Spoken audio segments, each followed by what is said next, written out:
Je vous ai parlé rapidement du tribunal administratif du logement. Ça a été le gros morceau de l'automne parce que, évidemment, je n'ai pas besoin de faire le topo sur la crise du logement et ses effets assez dévastateurs sur la société. Et le tribunal administratif du logement s'est retrouvé dans la mire du protecteur du citoyen qui lui a trouvé, avec raison, beaucoup de défauts. À la décharge du tribunal administratif du logement, il faut dire qu'il manquait vraisemblablement de personnel devant la surcharge de travail qui a été imposée justement par la situation dans le logement au Québec ces années-ci. C'est en train d'être corrigé. Je crois qu'on est sur la bonne voie. Il est trop tôt pour crier victoire, cela dit, puis on va continuer de suivre. Ça fait partie de nos travaux de surveillance, justement, à la Commission de l'administration publique.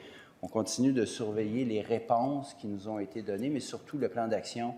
Je laisserai, comme je l'ai dit tantôt, mon collègue de Laurier-Dorion détailler, mais on a eu quand même plusieurs recommandations qui devront être suivies parce que, franchement, l'embouteillage et le manque de services au tribunal administratif du logement ne faisaient qu'empirer la condition de locataires qui sont déjà pas mal pris dans la situation actuelle.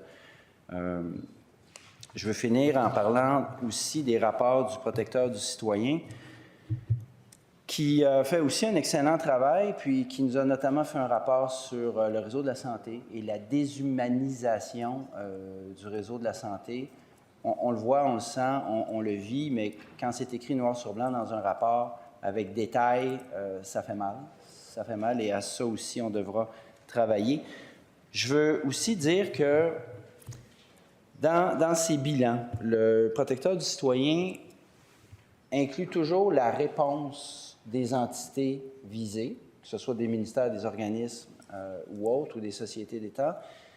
Et je suis obligé de noter que dans la majorité des cas, le protecteur du citoyen n'a pas les réponses adéquates de la part des entités vérifiées. Ça, c'est quand il a les réponses.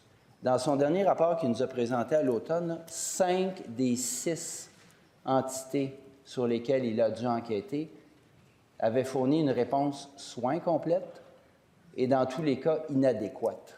Alors moi, j'en appelle au professionnalisme des gens qui dirigent nos institutions publiques.